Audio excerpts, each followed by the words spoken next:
But chapter 7, we're talking about alkenes, and we're going to look at pretty soon some reactions. But before we get there, we need to talk about how to name the alkenes. And we already touched on this Friday a little, but I wanted to pick up where we left off. We were doing some naming practice, and I think we looked at these two, and we looked at some others. I want to look at these two in particular with you because I think we ran out of time on Friday. Let me pull this up on a different screen, and we'll see if we can name these. Let me go to the tablet. There we go. All right. Now I think maybe we already did this one, but you might remember when you name alkenes, the double bond takes priority with the numbering. And so for example, this guy right here, this cyclohexene structure, you're going to start numbering it right here. We may have already seen this, but it doesn't hurt to see it again. So what we'll have here is a 4-chloro. And then this is going to be cyclohex. Now you could just say cyclohexene, or you could put the 1. I've seen both, and either way is fine. I'll just go ahead and put the 1 in here just so you get used to seeing it. So 4-chlorocyclohex-1E. This would be the name of the structure. Notice that I started going like this way, instead of like going that way, like the other way, because if you go the other way, then well, you don't get to the CL until number 5, and you want to give the lowest number to the groups. All right, so that's that one. Now, what about this guy right here? So this has got 2 double bonds. Okay, so how do we handle this? Well, we want to give the lowest number to the double bonds, and the best way to do that is to actually start here and go 1, 2, 3, 4, 5. So if we do that, then we'll find that this is a 2,5. 2,5 dimethyl.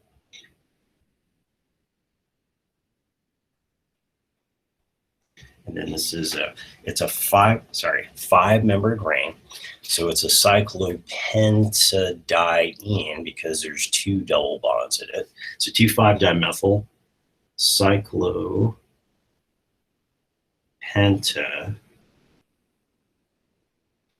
And then what we're going to do is we put the numbers where the double bonds start, if you remember. And let me just highlight with kind of light green. So the first double bond starts like right here. The next double bond starts right here, and that's where the 1,3 comes in.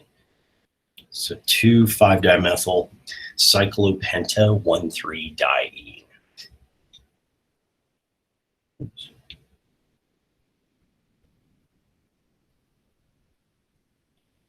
2,5-dimethyl cyclopenta 1,3-diene. Try saying that fast 3 times in a row for fun. All right. Okay. So far so good. We're going to do some more. There's a little bit more with names left, but as usual, just chime in with a text if you got a question, or a chat, I guess, if you got a question. Let's look at, before we look at these, let me go back to the main slides and show you just a couple other tidbits with the names. You'll sometimes have names that, or I guess I should say cases where the alkene is sometimes a substituent group and it's not part of the main chain or the main ring. And these are examples of where you'd handle that. So if you had, let's say, like a CH2 doubly bonded, we'd call this a methylene group. And then the CH doubly bonded with a CH2 doubly bonded, I should say, is a vinyl group. And then this is called an allyl group. Remember that word allyl, like from allyl bromination. And then this is called a phenyl group, which is basically a benzene ring. But phenyl is the technical term for the substituent name. So below, these are just all examples. These are all just from the book, of course, but showing you how you would use these groups in different types of names. So this first one here would be 3-methylene cyclohexene, because you'd start where my cursor is. You go 1, 2, 3, and then that's a methylene. And then you can see the rest of these kind of follow suit. So let's take a look at these two, but let me go back to my writing tablet so I can kind of write them a little bit more easily.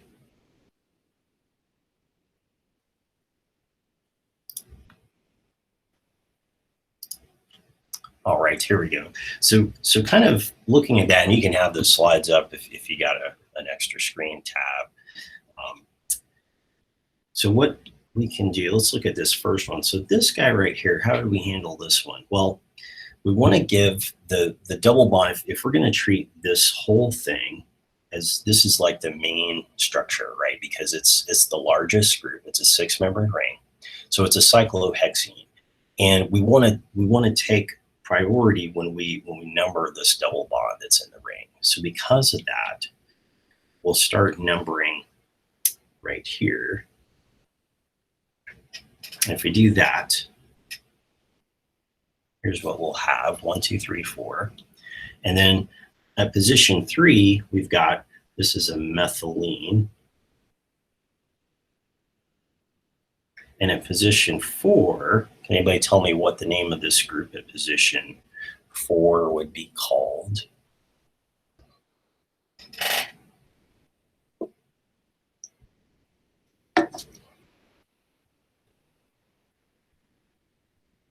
I'm looking at the, oh, there we go. Okay, that's a good guess, Natalie. And say I was looking at the captions, and the captions, I said position and it said physician. So the captions aren't like the perfect translation, but better than nothing. Yeah, so Natalie said, let's see, got a couple of responses here. Okay, so allele, and then Jess and Amber said vinyl. Yeah, it's actually, the answer is vinyl. It's vinyl. Yeah, it's vinyl. Very good.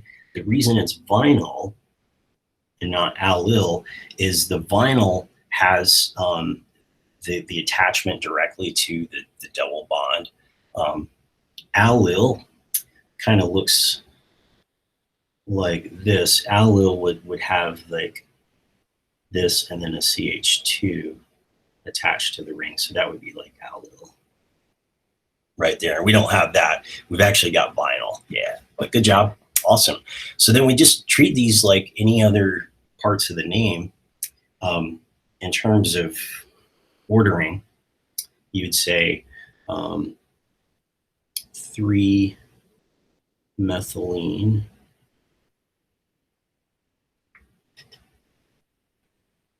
and then 4-vinyl cyclohex 1E. So let's read that again, kind of check it. 3-methylene, 4-vinyl cyclohex 1E. So that would be the name of our structure. And like before, you'd list the methylene first because the M and the methyl comes before the V and the vinyl. So you'd use alphabetical order. But yeah, so that's that one. Very good. Let's look at the other one. Let's look at the other one. So this guy right here, now this guy actually has multiple ways you could name it. But if we're going to name this using the substituents that we just looked at, then one way you could name this, let me just show you, go ahead and show you this. So one thing you could do is you could just call it, it's called allyl benzene. So this is an allyl group right here, because notice it has the CH2 attached to the ring. Yeah, so that's an allyl. So you could call it allyl benzene. You could, if you wanted to actually treat the ring as a substituent, it'd be more unusual, but because the ring is larger, but you could. So then if you did that, you could number this, and then you could say, all right, well then this is just 3-phenyl and prop-1-ene. Okay, so 3-phenyl prop-1-ene, that would be another way that you could name it. So either one of those would probably be fine. Chances are it's probably listed as both names if you were to look this chemical up online. Okay. Right. So far so good. Hope that helps a little bit with some of the names. All right, I'll go back to the main screen.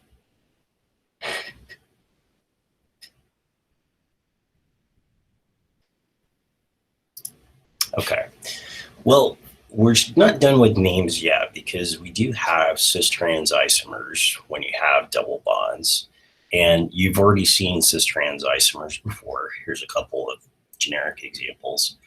And just to remind you, for cis-trans to exist, you have to have different groups on both of the carbons of the double bond.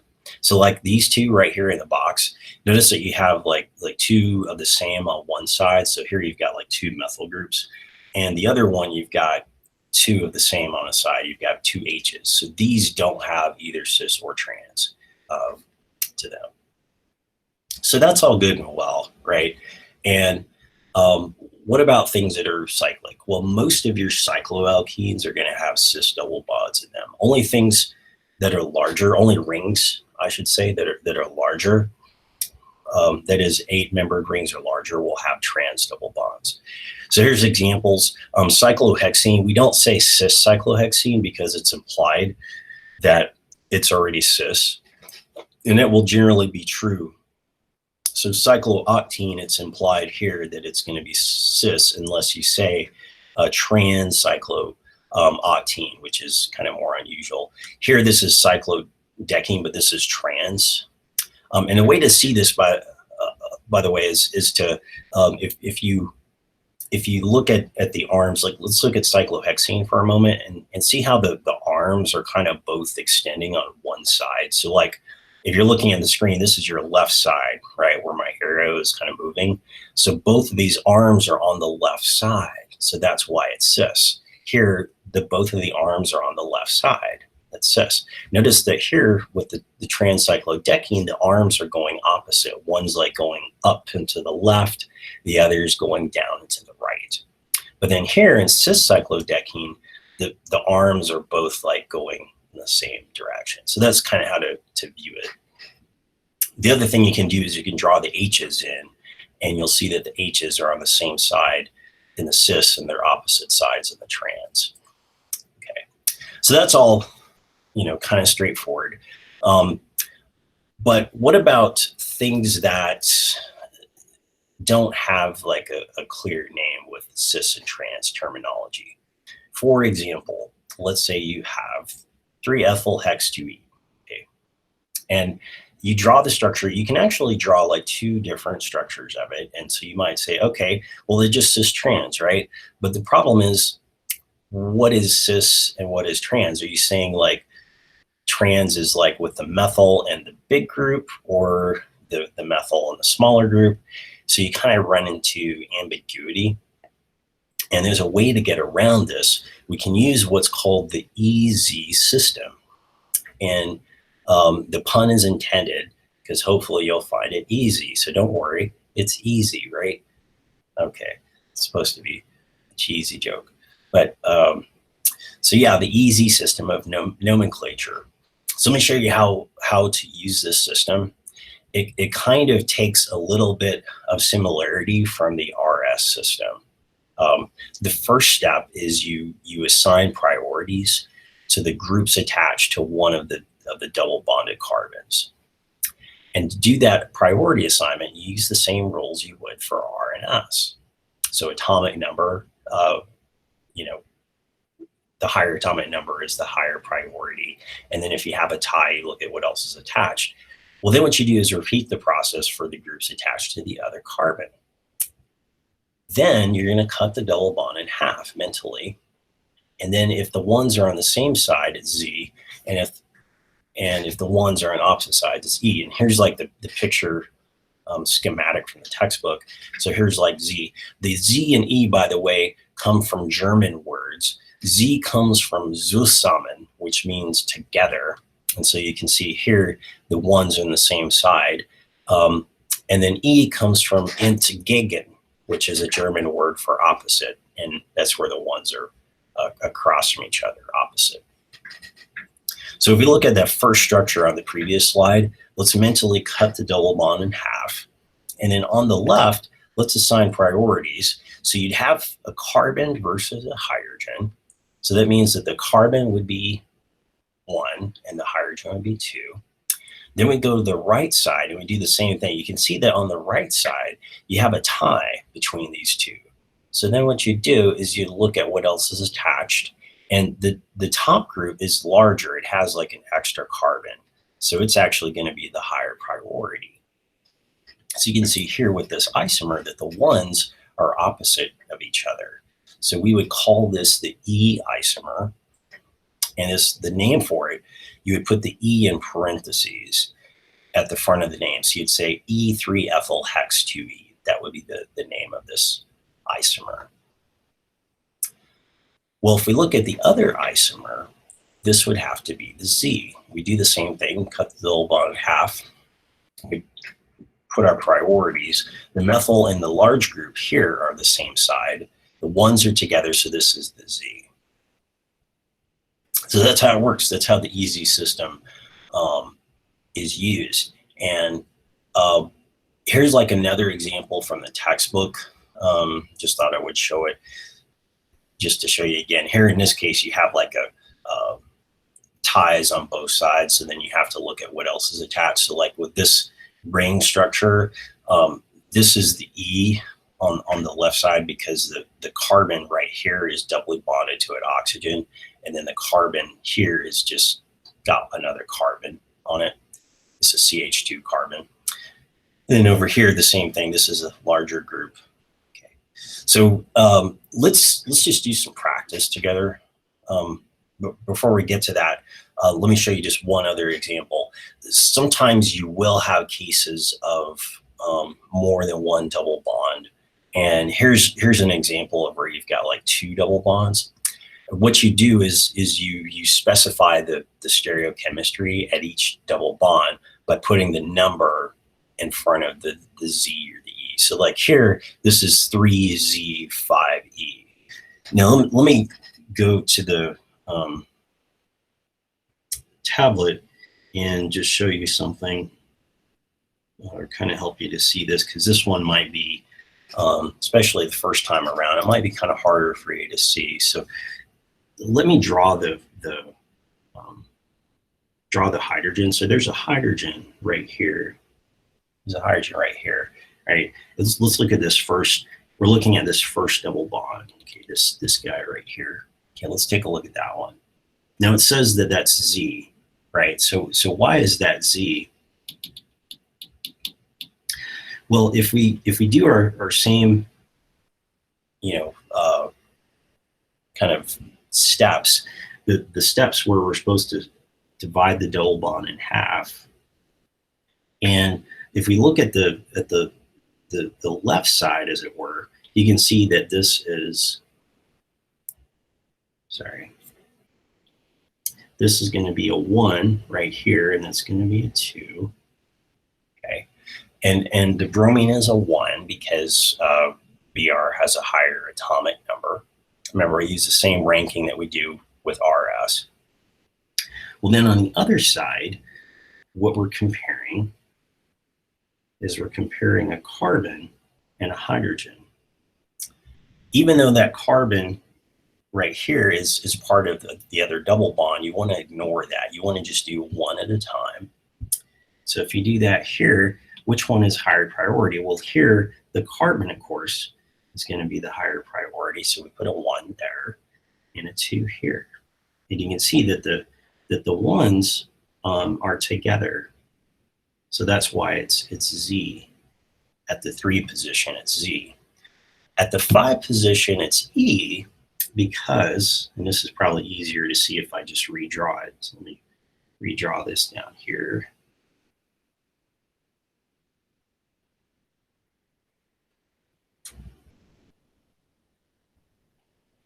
Okay, so at the 5 position, let me put the H's in. So here's an H right here. H right here. And that's something you can do. If you have problems on these, you can draw the H's and it might help you to see the stereochemistry. Well, let's do the same thing. Let's cut this guy in half. All right, and now we're looking at on the left side, we have an H and a carbon. So then what we've got is we've got the carbon will be the first priority. This will be second. And you can see on the other side, we have H versus carbon. The carbon will be higher. And you can see here, the ones are opposite each other. Let me get rid of that here just for clarity. The ones are opposite. So this is going to be E on the second one, Z on the first one. Okay, so hopefully that helps a little bit, just kind of drawing it out. But let's do a few more practice questions together, at least a couple more. Let's look at these. So here it says, just give the names. And here's one that's kind of similar. Let's start first by just numbering the longest chain. So let's do that here.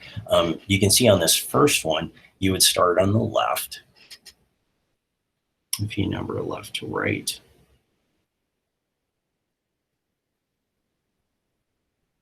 Okay, there we go.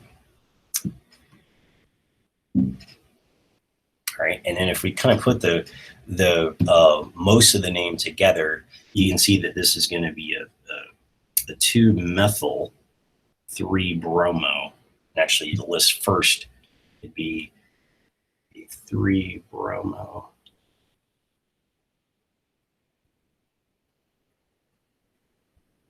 And then 2-methyl.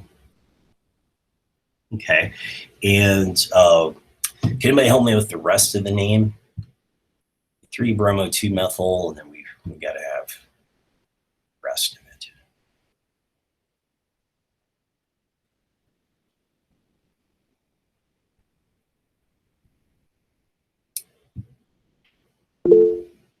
Okay, awesome. Yeah, good job. Yeah, and Jess has already chimed in too and said, would it be?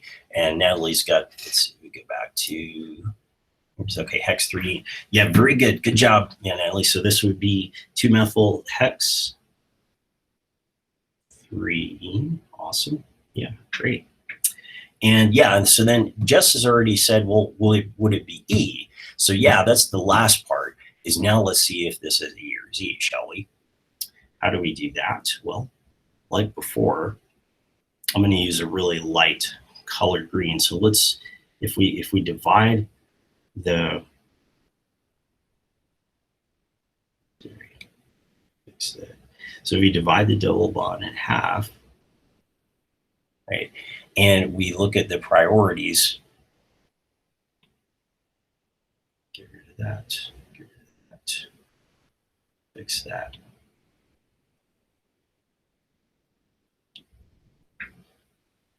There we go. Okay, let's look at the left side. So we're kind of the lower left, as it were. So on the lower left, you've got a carbon and a Br. So it looks like the Br will be the first priority.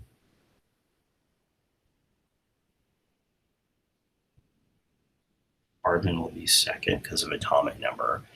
Okay, well then what about on the other side? Well, the other side, we have a hydrogen right here. And we rank these.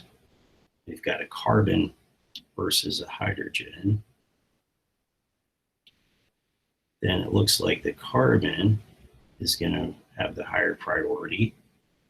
So here it looks like these are going to be together. So this is actually the Z. This would be the Z isomer. Yeah, even though it looks E, right? If you look at it initially, like, well, the chain is kind of going opposite. But because of this halogen right here, it's actually Z. So we put that at the front, this Z. So let's read the name together. Z3 bromo 2 methyl hex 3 ene. Okay, so far so good. Let's try this one. Now this one, let me see if maybe you guys can try it. I'll go ahead and kind of give you a little bit of a start. So you'd start numbering left to right, of course, here. But what do you think? You want to give this one a try, see if you can put the name together. Oh, okay, just said, actually I see it. Okay, good. Caught that after the fact, I did. Yeah, give this one a try. The second one, keep in mind, there's 2 double bonds.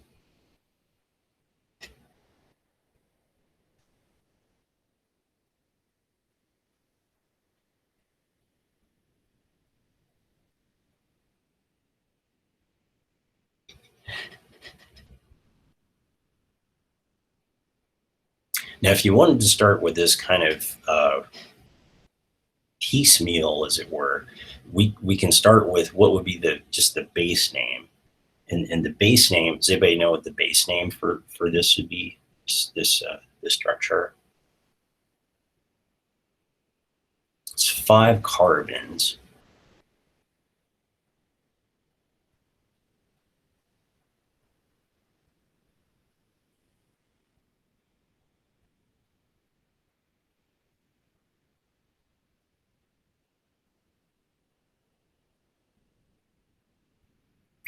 I'll give you a little bit of help, or you might already have this part. So this would be a pentadiene. Penta because 5, and a diene because we have 2 double bonds in the structure.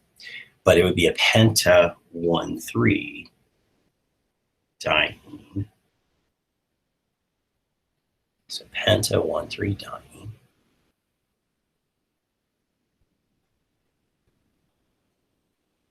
And really, that'd be almost, it's pretty much all the name except for one little part that we left out. Oh, there we go. Okay, yes, Briar. Penta 1,3. Yeah, so it looks like, Natalie, yeah, you got it right. Penta 1,3 diene. Very good. Yeah. Now, there's one little thing I left out. So let me go ahead and just rewrite that in black. That's the name.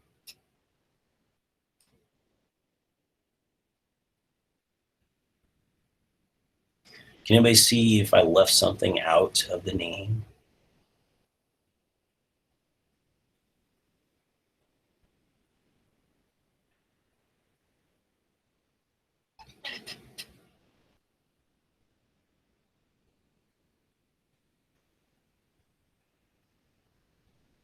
Yeah, that's it. That's right, Jess. E or Z.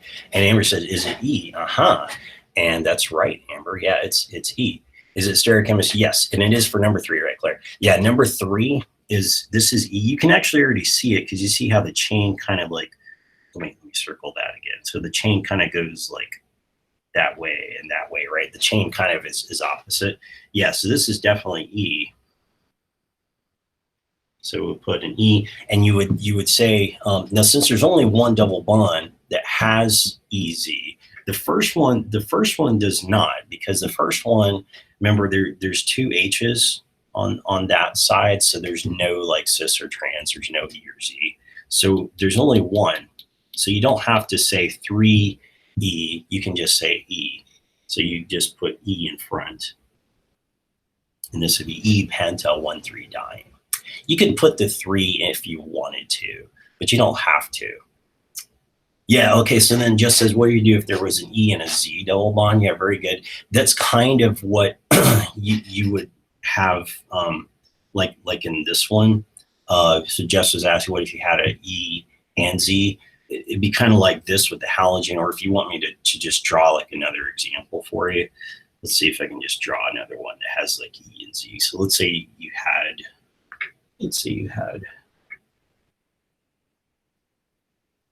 now remember as a student, these were kind of hard to draw like when they're Z, but here's one that's like, this is Z right here, right? And then you want to put an E in it. Let's put an E. Okay, so then here's like an E right here. Yeah. Yeah, so then this would be, let's name this one real quickly together. So if we number up here,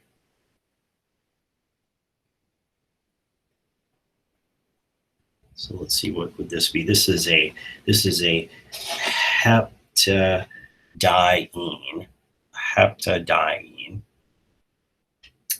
and putting this together, let me go ahead and write that part of the name. It's a hepta, but the double bonds start at position 2 and at position 4. So it's a hepta-2,4-diene.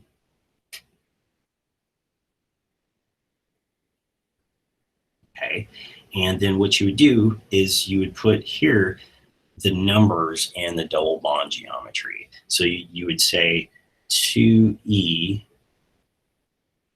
4Z.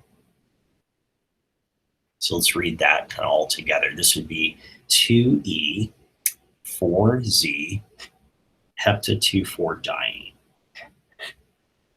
2E 4Z hepta-2,4-diene. Yeah.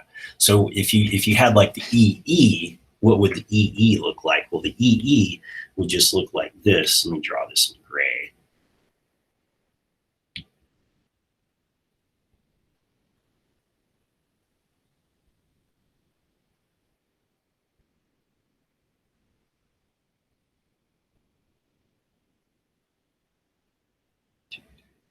Six, seven. Okay, so this that I just drew, this would be the EE isomer.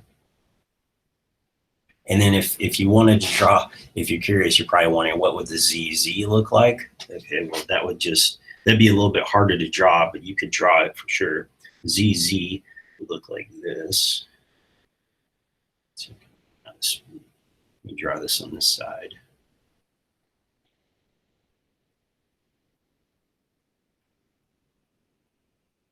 Makes me think of the old music group ZZ Top, but I don't know if anybody remembers that. That kind of goes back to the 80s. That dates me for sure. Just clean that up a little. Okay. Here we go. So this would be the ZZ. Sorry. ZZ isomer. So you can see the difference. You can see how the chain is like kinked differently depending on if you have like the E or the Z. Okay, great.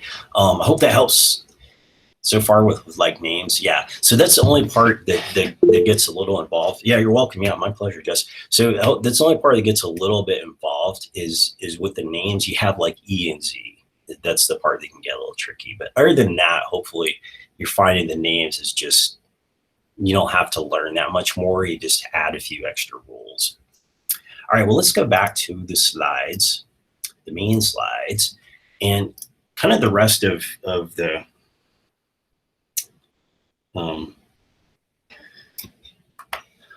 lecture for today is just going to be mostly on the slides for the rest. But before we leave the names, let me just kind of make this note. So you might be wondering, okay, can you still use cis and trans? And you certainly can. You can use them. The only time you have to use EZ is whenever it's not clear that it's cis or trans. So for your case, you probably want to stick to E and Z, especially if the question is framed like this, then probably go ahead and using EZ, like on a test or something, for sure.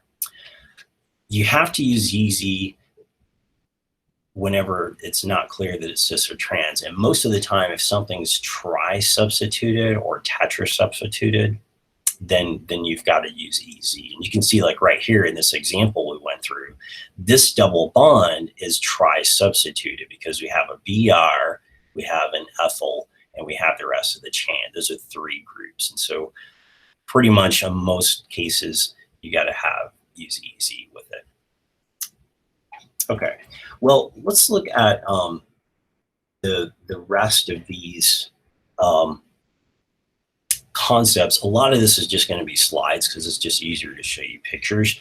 The commercial importance, I'll just mention briefly, but you might find it interesting that, so alkenes are very widely versatile chemicals, and the most widely produced alkene is actually ethylene. It's produced over 300 billion pounds per year worldwide.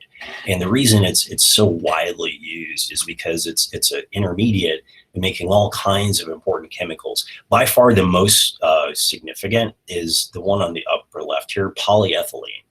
If you look on the bottom, if you have if you're drinking a beverage out of a plastic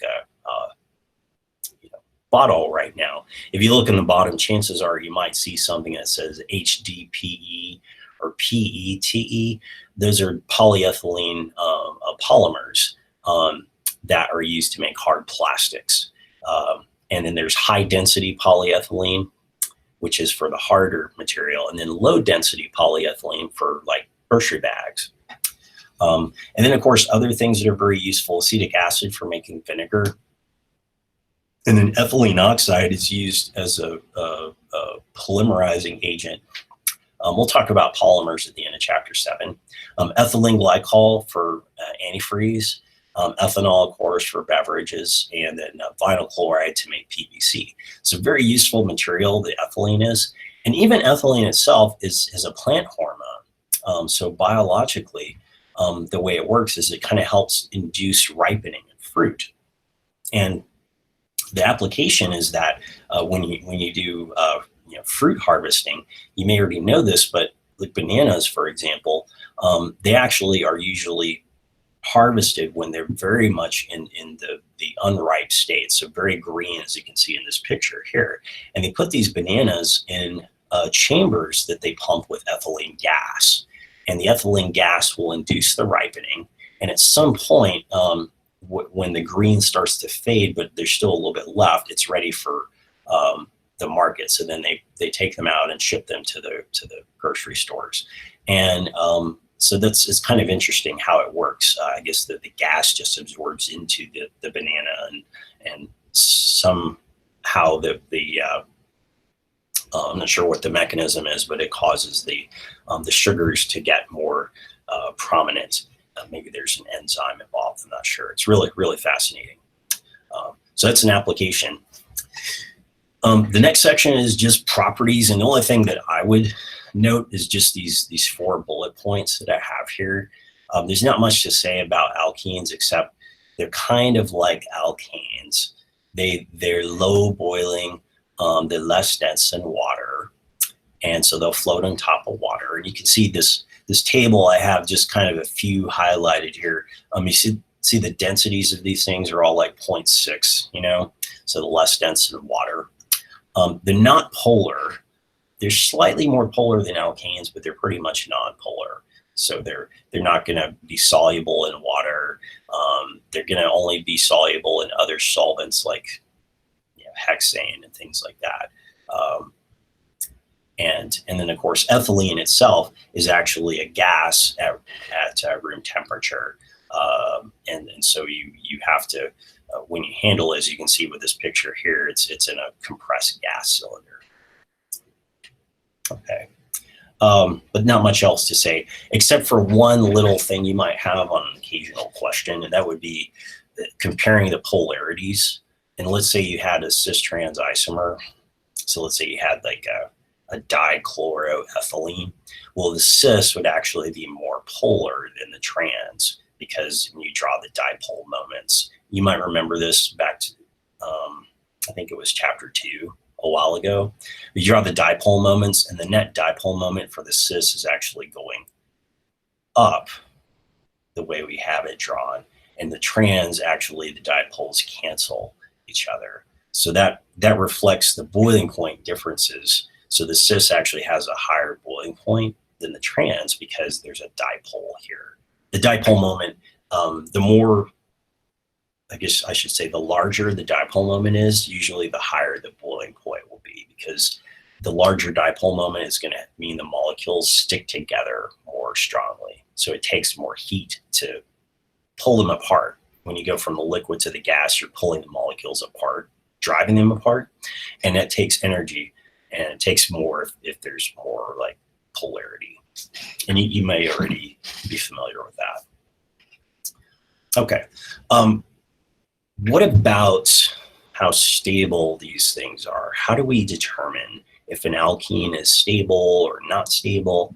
And well, one of the ways we can do that is to use hydrogenation, and we can look at the heat of hydrogenation. That's the heat energy that's released. You might remember delta H is enthalpy, which is basically a measure of heat energy. And you can see that these two reactions right here, they're both exothermic. Almost all of your hydrogenations are going to be exothermic. They're always going to release energy. And how much energy they release is going to vary, though. You can see that if I look at these two, the but1-ene and the trans-but2-ene, that the first one releases more energy. This is negative 126, and this one's negative 115. So there's almost like a 10, there's actually like an 11 kilojoule per mole difference. And here's the concept, is that the more stable the alkene, the less heat it's going to give off. And you can see that in this energy diagram. If you look at both of these, here's the 1 butene, here's the 2, and you can see that the 2 is actually more stable. So on the energy diagram, it's at a lower starting point. And a way to kind of imagine this is almost to imagine, it's a little bit silly, but let me just do this anyway, just to kind of break this up. So I haven't used the whiteboard yet, but maybe this will help you remember it. So I know in the past I've almost always gotten questions about why is something more stable? Why is something that's more stable? Why does it give off less heat? Well, imagine like you had, let's say, two buildings, right? Let's say you had one building like this. This is going to be silly, but as you know by now, I like to use sometimes silly illustrations if they work, help you remember. So here's a building, right? And let's say I've got next to it down the street or whatever, down the avenue. Okay, make our little street right here. Okay, I've got another building. Okay, so here's another building. It's much, much taller. There we go. All right. Okay, now let's say that on top of these two buildings, I've got two dummies. Just if you ever watched the show Mythbusters, you know, let's say I have a little dummy right here that's set up with impact sensors. Okay, and I have another one up here. Okay, all right. Well, what's going to happen if I drop the first one? If I drop this one off of the building, well, of course he's going to fall, right, and go, hit the ground, right?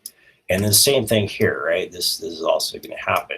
Now, which one of these two is going to have more impact, right? Well, of course, you'd probably say, rightfully so, that the one with more impact is going to be this guy, right? Why this guy and not this guy? Well, this guy is higher. He's higher up in the sky, which means he has a larger potential energy, greater potential energy. Potential energy is energy by virtue of an object's position. And that's what you have. Well, it's kind of the same thing here. It's like here, this guy has the higher potential energy. This is higher because it's already at a higher energy level. So when it drops, it gives off more heat because it's at that higher energy level. That's kind of the idea. Just like the dummy at the higher elevation is going to give off more, more impact, more energy is going to be released. Okay, kind of silly, but hopefully you remember, helps you remember it. It is. Well, we can look at all kinds of alkenes, and numerous alkenes have been studied. Here's a table. You don't have to memorize any of these numbers. I just want to kind of show you the trend. You can kind of see that you have this trend where as you start to put groups onto the double bond, if you count the R groups, we have the mono substituted, which is just one R group, and then the di substituted where you have two, and then the tri where you have three, and so on. Well, you find this trend. You find that the heat, if you look at this, look at the heat energy. It starts off at like 100 for, besides ethylene, it's like in the 120s, right? And then when you get to the di substituted, it gets less than 120, like in the 119, 118. And then when you get to like the tri, it goes even further down. And what you see is this rule that's called Yousef's rule. This rule says that alkenes and more highly substituted double bonds are usually more stable, and that's what you see. The more stable double bonds are the ones down here, as they give off less heat. This is named after Alexander M. Zaitsev, who was a Russian chemist, and he studied elimination reactions. We'll talk about that on Wednesday. But what we find then, if we start looking at things more closely, first we find that trans isomers are a little bit more stable than cis isomers. So if you see here, the trans gives off less heat. This is 114 versus 118. And that's because the trans has the larger groups opposite. So you remember like methyl groups and ethyls and stuff, they're bigger, they take up more space. And we saw that like with Newman projections, how they like to stay opposite, and kind of a similar thing here. You see that effect. And here's like another graph kind of showing you overall like the stability, and the most stable double bonds are way down the bottom here. The tetra substituted, these have like 4 R groups to them, and then it kind of goes up here. Here's the di substituted, and the cis is higher energy than the trans, and so on. Okay, let's see. Last thing here is to just kind of touch on are what are called conjugated double bonds. These are double bonds that are connected directly to each other, and they tend to have special properties. They have special stability, and we'll kind of get more into that in second semester organic if you take that in the fall. We kind of get into that in chapter 15. But right now, I'll just kind of show you, on occasion, you may see the word conjugated, and that's what it means, is that the double bonds are connected. Basically, the idea is that by connecting the double bonds together, they can share electron density, and it just makes it more stable. Whereas if they're not connected, like if they're separated by another carbon, then they can't share electron density. But we'll see that later in second semester organic. All right, I think that is it. I think that's the end of today. Any questions before we kind of wrap up? So I guess we kind of end a little bit early, but that's fine. You probably got that test that you're thinking about working on. Yes, any questions on today? I hope that's helped. I guess if not, I'll see you next time. I'll see you on Wednesday, and we'll talk about elimination reactions on Wednesday. All right. Some questions? Okay, great. Well, I'll see you next time. We'll see you on Wednesday. So have a good rest of the week. Yeah, you're welcome. We'll see you next time. All right. My pleasure. Take care. All right. Bye-bye.